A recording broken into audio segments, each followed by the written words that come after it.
নমস্কার বন্ধুরা, আমি সুতপা চলে এসেছি। আজকে দেখো, আজকে একদম হালকা করে আমি রুই মাছের ঝোল করব। একদম হালকা, বাড়িতে কারো পেটের গন্ডগোল কোনো কিছু থাকলে একদম হালকা করে, তাও মাছের ঝোলটা করবো সজনে ডাঁটা দিয়ে। সব সময় তো মশলাযুক্ত খাবার আমাদের ভালো লাগে না। এবার ভালো লাগে না কি, বাড়িতে প্রয়োজন থাকে না মশলাযুক্ত খাবার দরকার পড়ে যে হালকা খাবার একদমই। আমি সজনে ডাঁটা, এখনকার বাজারের যে সজনে ডাঁটা দেখো একদমই কচি কচি, এই যে দেখো, এই যে এই ধরনের ডাঁটা দিয়ে আমি করব। তার জন্য মাছটাকে আগে লবণ হলুদ দিয়ে আমি মাখিয়ে নিই।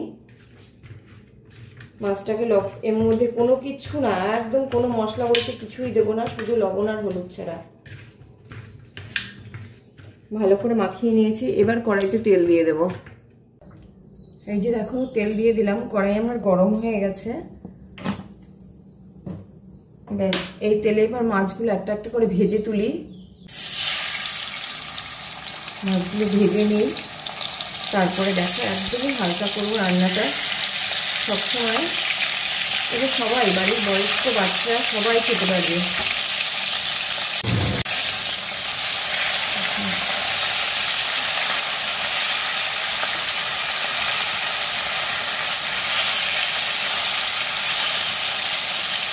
মাছগুলোকে একটু ভালো করে ভাজবো, একটু মোটামুটি কড়া করেই ভাজবো। এই যে মাছগুলো আমার ভাজা হয়ে গেছে, মাছগুলো দেখো পুরো কড়া করে ভেজেছি একদম।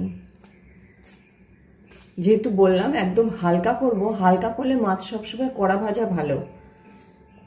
আর দেখো, আমি এই যে সজনে ডাঁটা দিয়ে করব বলেছি, এই ডাঁটাগুলো আমি এরকম করে কেটে নিয়েছি। তার জন্য ডাঁটার ঠিক ওরকম করে যে আলু কেটেছি, কয়েকটা কাঁচা লঙ্কা আর টমেটো ওরকম ডাঁটার মতন করে এরকম সরু সরু করে কেটে নিয়েছি। এদিকে কড়াইতে আমার তেল গরম হয়ে গেছে। তেলের মধ্যে কিছুই না, শুধু একটু রাঁধুনি আর দুটো তেজপাতা ফোড়নে দেব, আর কিচ্ছু দেব না।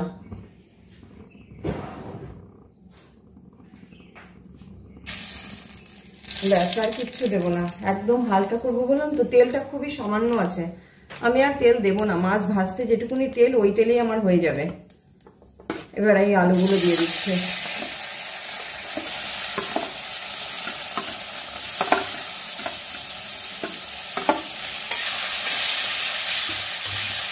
আলুগুলোকে একটু আগে ভাজা ভাজা করে নিয়ে, এবার দেবো কাঁচা লঙ্কা, টমেটোটা দিয়ে দেবো। আমার মোটামুটি যা ভাজা হয়ে গেছে। প্রথমে কাঁচা লঙ্কাগুলো দিলাম, নেড়ে চেড়ে টমেটোটা দিয়ে দেবো। এর মধ্যে লবণ দিইনি, লবণটা একটু বাদে দেবো।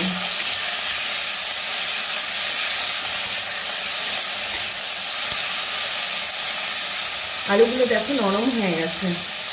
এই অবস্থায় টমেটো দিয়ে এবার লবণটা দিয়ে দিই,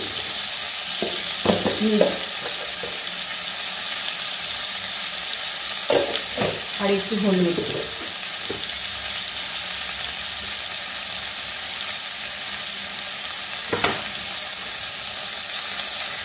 এবার দেখো সজনে ডাঁটাগুলো দিয়ে দিচ্ছি। লবণ দিয়ে টমেটোটা কেবল গলা শুরু হয়েছে, ডাঁটাগুলো দিয়ে দিই।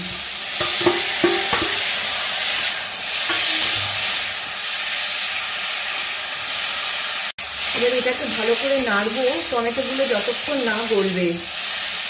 লবণ দিয়েছি তো, এইভাবে নাড়তে নাড়তে ডাঁটা এবং টমেটো পুরো নরম হয়ে যাবে একটুখানি। তারপরে অল্প করে জল ঢেলে মাছ ঢেলে দেবো। এই দেখো, এটা হয়ে গেছে, টমেটোগুলো গলে গেছে দেখো।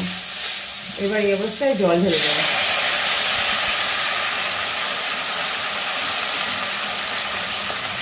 জল দিয়ে একবারে মাছ দিয়ে দেবো।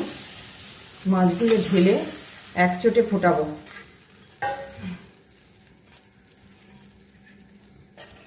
এবার গ্যাস বাড়িয়ে ঢাকা দিয়ে টকবক করে ফুটিয়ে নেব।